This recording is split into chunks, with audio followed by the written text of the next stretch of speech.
Nizamabad market యార్డులో ఉద్రిక్తత నెలకొంది. పంటకు సరైన ధర రావటం లేదని మార్కెట్ కార్యాలయం ముందు రైతులు ధర్నా చేపట్టారు. ఒక్కసారిగా కార్యాలయం లోపలికి చొచ్చుకెళ్లి కుర్చీని ధ్వంసం చేశారు. ఆన్లైన్లో క్వింటాకు 16,000 ధర ఉండగా బహిరంగ వేలం ద్వారా 13,000కు కొంటున్నారని కర్షకులు ఆరోపించారు. పాత పద్ధతిలోనే కొనుగోళ్లు చేపట్టాలని డిమాండ్ చేశారు. వ్యాపారుల మాయాజాలంతో తమకు తీవ్రంగా నష్టం జరుగుతుందంటున్న పసుపు రైతులతో ఈటీవీ ముఖాముఖి. నిజామాబాద్ మార్కెట్ యార్డులో రైతులు ఆందోళనకు దిగారు. పసుపు ధరలు తగ్గిస్తున్నారని చెప్పేసి కార్యాలయం ముందు బైఠాయించి ధర్నా చేపట్టారు. ఇదే అంశానికి సంబంధించి మనతో మాట్లాడడానికి కొంతమంది రైతులు ఉన్నారు. వారితో మాట్లాడే ప్రయత్నం చేద్దాం.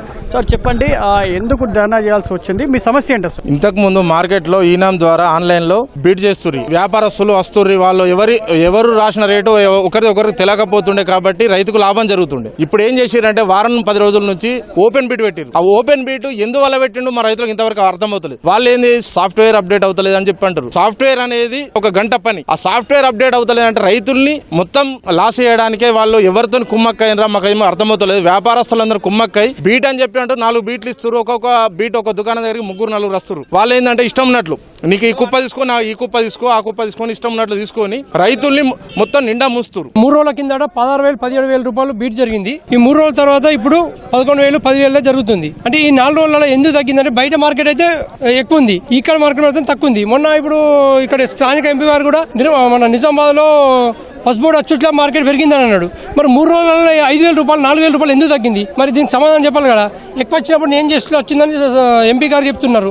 మరి 3 రోజులలో ఇంత 4,000 5,000 రూపాయలు ఒక క్వింటాల్ తగ్గినప్పుడు మరి దీనికి సమాధానం చైర్మన్ గారు కానీ ఎంపీ గారు కానీ చెప్పాలి కదా. రైతులు ఒక్కొక్క రైతు దాదాపు 3 రోజులలో 1,00,000 రూపాయలు లాస్ అవుతారు. చిన్న రైతులే. మేము 9 నెలలు పంట పండిస్తాం. ఈ 9 నెలల పంట పండించి ఒకసారి తీసుకొస్తే 1,00,000 రూపాయలు లాస్ అయితే మా పెట్టుబడి మొత్తం పోగా మేము మిగిలేదు 1,00,000 రూపాయలు. మాకు ఆ 1,00,000 రూపాయలు లాస్ అయితే మాకు ఏం మిగిలాలా? ధరలు పెరిగినప్పుడు స్థానిక ఉన్నట్టు ప్రజాప్రతినిధులు కానీ అధికారులు కూడా పరిశీలిస్తారు. మరి ధరలు తగ్గినప్పుడు వాళ్ళు వస్తున్నారా లేదా? ధరలు తగ్గినప్పుడు ఎవరు కూడా అందుబాటులో ఉంటారు అండి. హైదరాబాద్ పోయినామంటారు, ఎటు పోయినామని చెప్తారు ఆఫీసర్లు అయితే. ధరలు పెరిగినప్పుడు మా వల్లనే పెరిగినవైనా వస్తున్నారు. మరి ధరలు తగ్గినప్పుడు కూడా ఏందో చెప్పాలి కదా. మాకు ఎవరు కూడా సమాధానం చెప్తలేరు. ఇప్పుడు ఇదివరకు అందరికి ఫోన్ చేశారు. ఎమ్మెల్యే స్థానిక ఎమ్మెల్యేకి కానీ ఎంపీకి కానీ ఆఫీసర్లు గంగారెడ్డి చైర్మన్ గారు కానీ ఫోన్ చేస్తే ఎవరు కూడా రెస్పాన్స్ ఇస్తలేరు. మీరు ఇటీవల ఎంపీ గారికి కూడా వినతి పత్రం ఇచ్చారని చెప్తున్నారు. వారు ఏ విధంగా స్పందించారు? ఎంపీ గారు అప్పుడు బోర్డు వయసులోనే ధరలు పెరిగినాయని చెప్పిండు.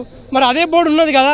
ఏదో నామక వేస్తే బోర్డు పైన పెయింట్తో రాస్తే వచ్చే బోర్డు కాదు కదా. ఇప్పుడు 10 సంవత్సరాలు అయితే ఎంపీ గారు ఉన్నవాటి నేను చేస్తేనే బోర్డు వచ్చిందని చెప్పారు.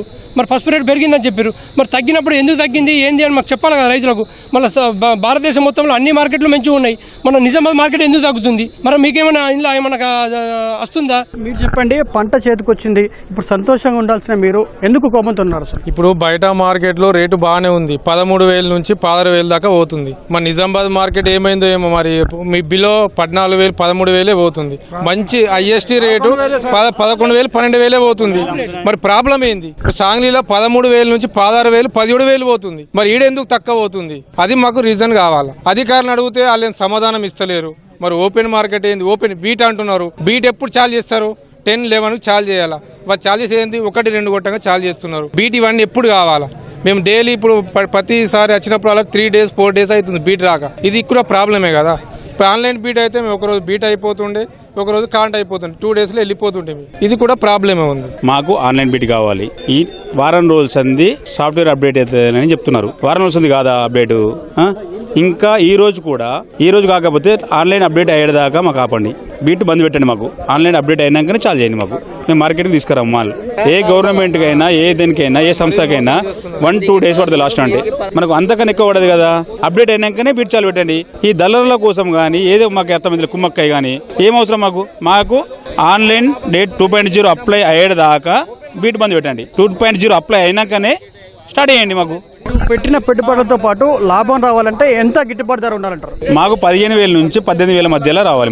మా గిట్టుబాటు ధర. ఈడ వ్యాపారస్తుల కోసమే ఇది ఆపుతున్నారని మాకు అర్థమవుతుంది. మేము డిమాండ్ చేసేది ప్రభుత్వానికైనా మార్కెట్ కమిటీకైనా చేసేది ఏంటంటే మీరు 2.0 సిస్టమ్ తీసుకొచ్చిండ్రు, అది అప్డేట్ అయ్యేదాకా ఆపండి. అది అప్డేట్ అయినాకనే మార్కెట్ చాలు చేయండి కదా. ఈ రోజు 4 days బంద్ పెట్టిండ్రు, ఇంకా 5 days బంద్ పెట్టండి. అప్డేట్ అయినాకనే స్టార్ట్ చేయండి. వాళ్ళ ధరల కోసమా లేకపోతే షాప్ ఓనర్ల కోసమా? 4 days చాలా ఏం వచ్చిందా? రాలేదు. మార్కెట్ బంద్ పెట్టండి కదా. 2.0 స్టార్ట్ అయినాకనే మార్కెట్ స్టార్ట్ అయ్యింది. ఈ మొత్తంగా బహిరంగ వేలంలో దళారులు తమను నిండా ముంచుతున్నారని చెప్పేసి రైతులు ఆవేదన వ్యక్తం చేస్తున్నారు. ప్రభుత్వము అదేవిధంగా అధికారులు స్పందించి ఆన్లైన్ పద్ధతిలో పసుపును కొనుగోలు చేయాలని చెప్పేసి అయితే రైతులు డిమాండ్ చేస్తున్నారు. కెమెరామ్యాన్ మనోజ్తో జైపాల్, ఈటీవీ న్యూస్, నిజామాబాద్ నుంచి.